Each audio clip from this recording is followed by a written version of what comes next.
1,90,000 शिक्षकों ने स्थानांतरण के लिए आवेदन दिया है। आप बताइए कि इतने लोग परेशान हैं अपने पोस्टिंग से, लेकिन इनका सॉफ्टवेयर पहला बार थोड़े बन रहा है, तो बराबर सॉफ्टवेयर बनाते हैं, इनका सॉफ्टवेयर करप्ट कर जाता है। आई सॉफ्टवेयर कब तक खेलिएगा? सॉफ्टवेयर तो बनाए थे, तो 1,90,000 में 35 आदमी का ट्रांसफर किए, 35 को टीचर का। भाई कौन ऐसा काम कर रहे हैं जो दिन भर चक्की चलाई या 100 ग्राम आटा ना निकले, तो लगे हुए हैं। ये सिद्धार्थ साहब चाहेंगे तो 10 दिन के अंदर हो जाएगा। 10 दिन के अंदर हो जाएगा। 10 दिन के अंदर हो जाएगा। वो छोड़िए ना, वो हमको ही काम का जिम्मा दे दें, हम करा देंगे। नमस्कार, आप देखना शुरू कर चुके हैं लाइव सिटीज को। मैं अभिषेक है। हमारे साथ बातचीत करने के लिए विधान परिषद के सदस्य बंशीधर बृजवासी है। शिक्षक नेता से एमएलसी बने हैं। क्या कहेंगे आप? आज फिर विधान परिषद आए हैं, क्या तैयारी है? बजट सत्र की तैयारी हो रही है। अब बजट सत्र चूंकि 28 तारीख से चलना है, तो बजट सत्र के लिए जो कुछ भी तैयारियां हो सकती है, हम लोग इस तैयारी में लगे हैं। सभी माननीय सदस्य लोग लगे हुए हैं कि जो भी जनहित से जुड़े मुद्दे हैं, वो सभी मुद्दे सदन के पटल पर आएँ और लोगों के जनहित के मुद्दों को वहाँ पर उठाया जा सके, उनकी समस्याओं का निराकरण हो, और इसी दिशा में मैं भी प्रयासरत हूँ। इसमें शिक्षकों, वित्तरहित गुरुजनों, आप पत्रकारों, आम जनता, शिक्षित बेरोजगार, बेंच डेस्क की घोटाले की बात कहते हैं, के पाठक के समय के घोटालों की बात कहते हैं, क्या उसकी जांच की मांग उठाएंगे विधान परिषद में? आने तो दीजिए, तो देखिएगा। जिस चीज को हम उठाते रहे हैं उसको कैसे छोड़ देंगे? सबूत है ना? बिना सबूत के मैं कुछ बोलता ही नहीं हूँ। मैं जो बोलता हूँ, बंशीधर सिर्फ बोलते हैं, कुछ करेंगे कि नहीं? सिर्फ बोलते हैं। कुछ लोग कहते हैं अभी तक जितना कुछ हुआ है वो कौन बोल रहा था? बोलने ही से ना होता है। लोकतंत्र बोलने ही से चलता है। लोकतंत्र बोली से चलेगा। लोकतंत्र गोली से नहीं चलता है कि हम जाकर कोई एटम बम गिरा देंगे, किसी पर गोली दाग देंगे, ऐसा कुछ नहीं होता है। लोकतंत्र बोलने ही से चलता है, और हमारे बोलने का ही परिणाम है। आप जो देख रहे हैं कि आज बेनकाब हो रहे हैं ना बड़े बड़े लोग।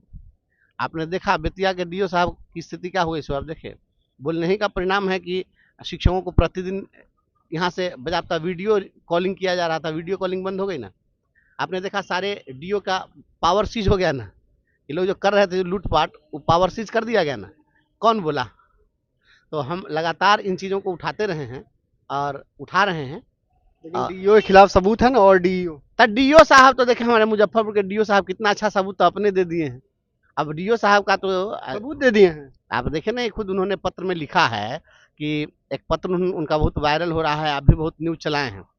इसमें आपने देखा है कि उन्होंने कहा है कि एक माननीय विधायक जी आकर के और आवास पर उनको धमकी दिए हैं और भुगतान के लिए प्रेशर बनाए हैं।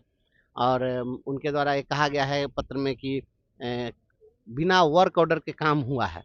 तो यही बात तो हम कह रहे थे शुरू से कि बिना वर्क ऑर्डर के ये लोग काम करता है, करवाता है। तो ये बात तो अभी अपने कह रहे हैं, लेकिन अब तो डीओ साहब पर सवाल है कि बिना वर्क ऑर्डर के काम भी हो गया, काम तो संपन्न हो गया। तो काम जब संपन्न हो गया, तो इतना दिन तक विभाग क्या कर रहा था कि इनको पता नहीं है कि बिना वर्क ऑर्डर के कहाँ क्या काम चल रहा है, कैसे वो काम हो गया, काम फिनिश भी हो गया। और फिनिश होने के बाद में काम का भुगतान के लिए बजाबता बिल भी इनके टेबल पर पुटअप हो गया। तो ये ऐसा नहीं है कि कौन पहली बार हुआ है। यह मामला है कि कमीशन अगर मिल गया होता तो भुगतान हो गया होता, नहीं मिला तो आज के डेट में अभी पैसा के लिए कर रहे होंगे। तो अब माननीय विधायक ने कहा कि भाई अब हमारा लोग है तो आप इससे कमीशन नहीं लीजिए। बात यही हुई होगी, दूसरा कुछ नहीं होगा। कि तो सबके साथ ऐसा ही हुआ है। इसी के फेरा में ना कि वर्क सुरक्षा की मांग कर रहे हैं डीओ साहब। अब जब जाके शिक्षक को पीटते हैं, देखे ना कुरहनी में कैसे शिक्षक को मारे, तो वहाँ भी तो यही हुआ था। वर्क ऑर्डर का ना मामला था कि भाई यहाँ समरसेबुल गाड़ने का वर्क ऑर्डर आप दे दीजिए। तो कहा कि पहले ही से तो हम नहीं देंगे। तो सुरक्षा की मांग कर रहे हैं। लूट का साम्राज्य चलाइएगा तो असुरक्षित तो रहबे कीजिएगा। सुरक्षा की मांग करने से क्या होगा? इन पर कोई हमला करने जा रहा है, कोई इनको कोई मारने पीटने जा रहा है, तो तब बेमतलब का ये नेतागिरी कर रहे हैं। वो कौन चीज़ है? डीओ साहब को जो है सुरक्षा, कौन किससे इनको सुरक्षा का भय हो गया है? ऐसा तो कुछ है नहीं। किसी ने तो कुछ इनको कहा नहीं है, कुछ किया नहीं है। क्या कर दिया है? अगर करना होता तो इनके साथ तो हो गया होता। ऐसा कुछ नहीं है। ये कि डाइवर्ट करने के लिए सब बात हो रही है। अच्छा, क्या लगता है ट्रांसफर पोस्टिंग नहीं हो पा रही है? अब सदन में भी मुद्दा उठ सकता है, कहा जा रहा है।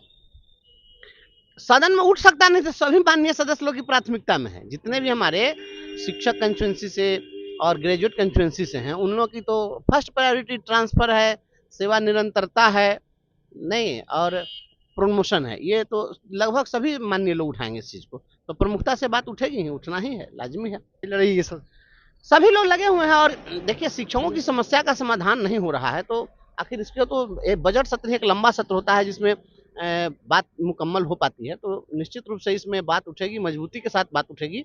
और शिक्षकों 1,90,000 शिक्षकों ने, आप सोचिए 1,90,000 शिक्षकों ने स्थानांतरण के लिए आवेदन दिया है। आप बताइए कि इतने लोग परेशान हैं अपने पोस्टिंग से। लेकिन इतने लोग बड़े पैमाने पर लोगों ने आवेदन दिया, समस्या तो आ रही है, सॉफ्टवेयर थोड़ा समय तो लगेगा ना। इनका सॉफ्टवेयर पहला बार थोड़े बन रहा है, तो बराबर सॉफ्टवेयर बनाते हैं, इनका सॉफ्टवेयर करप्ट कर जाता है। इस सॉफ्टवेयर से ट्रांसफर होता है। आइए सॉफ्टवेयर कब तक खेलिएगा? सॉफ्टवेयर तो बनाए थे, तो 1,90,000 में 35 आदमी का ट्रांसफर किए, 35 को टीचर का। पहला बार में कितना लोग का किए हैं? 35 आदमी का ट्रांसफर किए हैं। ऐसे धार तो लगे हुए हैं इसमें भाई कौन ऐसा काम कर रहे हैं जो दिन भर चक्की चलाई या 100 ग्राम आटा ना निकले, तो लगे हुए हैं। तो कैसा लगना हुआ कि लगे हुए हैं इतने दिनों से। हमारे एसीएस जो हैं, एस सिद्धार्थ साहब, तो एस सिद्धार्थ साहब सामान्य व्यक्ति नहीं है। एस सिद्धार्थ साहब तो IIT भी किए हुए हैं, IIM किए हुए हैं। जो इस देश में मेधा का जो स्टैंडर्ड मानक जो है, उसको इन्होंने तोड़ दिया है और सब में परचम लहराया हुआ व्यक्ति है। तो इतना बड़ा ब्रेनिस्ट आदमी अगर कहते हैं कि हम सॉफ्टवेयर बना रहे हैं, तो मैं समझता हूं कि ये जो बोल रहे हैं ईमानदारी से नहीं बोल रहे हैं या टाल मटोल कर रहे हैं। एस सिद्धार्थ साहब चाहेंगे तो 10 दिन के अंदर हो जाएगा। 10 दिन के अंदर हो जाएगा। 10 दिन के अंदर हो जाएगा। वो छोड़िए ना, वो हमको ही काम का जिम्मा दे दें, हम करा देंगे। चुनौती दे रहे हैं। हम तो हर दिन कहते हैं उनको कि इसमें, अच्छा एक चीज बताइए, इसमें क्या मामला है भाई? जितना भी शिक्षक काम कर रहा है और जितनी रिक्ति अभी खाली है, तो जो अभी रिक्ति खाली है वो तो ऑटोमेटिक रिक्ति है। और जितने लोग ट्रांसफर के लिए आवेदन दिए हैं, तो आवेदन दिए हैं तो वहां से वो हटेंगे ही, तो उसको भी रिक्ति काउंट कर लीजिए। जितने हटने वाले हैं वो भी रिक्ति काउंट कर लीजिए, और अभी अवेलेबल रिक्ति है, दोनों को जोड़ दीजिए। इतनी आपके पास में रिक्ति हो गई, आप फिर उसके बाद में उसी रिक्ति के विरुद्ध सबको पोस्टिंग कर देते। इसमें कौन बहुत बड़ा काम करना है? बहुत सिंपल सा फॉर्मूला है। अच्छा, बिहार में इन दिनों शिक्षकों का वेतन भुगतान नहीं हो पा रहा है, समस्या आ रही है, और हायर एजुकेशन में जो पेंशनधारी है उनका 3 महीनों से वेतन नहीं मिला। वेतन नहीं मिला है। ये CFMS में ये क्या इसको मेंटेन कर रहे हैं और क्या इसको दुरुस्त कर रहे हैं, उसके चक्कर में सब लोग को वेतन नहीं दे रहे हैं। और वेतन के अभाव में सभी लोगों को बहुत परेशानी हो रही है। देखिए कि अभी थोड़े दिन पहले पूर्णिया में जो है एक शिक्षिका का हाथ पर बांध दिया मकान मालिक, और इस प्रकार से किया गया। सारे लोग जलील हो रहे हैं पैसा के अभाव में, क्योंकि आज आर्थिक युग है, बिना पैसा का कुछ होता नहीं है। तो ये बिल्कुल गलत है। उस CFMS आपका काम नहीं कर रहा है, तो जो MS काम कर रहा है उसी MS से भुगतान करिए। लेकिन आप भुगतान कर दीजिए, सभी शिक्षकों का पेमेंट होना चाहिए। और हाँ, जितने लोग अभी विशिष्ट शिक्षक बन के आए उनका प्रान नंबर भी जनरेट नहीं किया। वो CFMS बन हो जाएगा तो कैसे हो जाएगा? प्रान नंबर जनरेट जब तक नहीं होगा तब तक उसका भुगतान नहीं होगा। तो ये प्रान नंबर जनरेट कहाँ करा रहे हैं?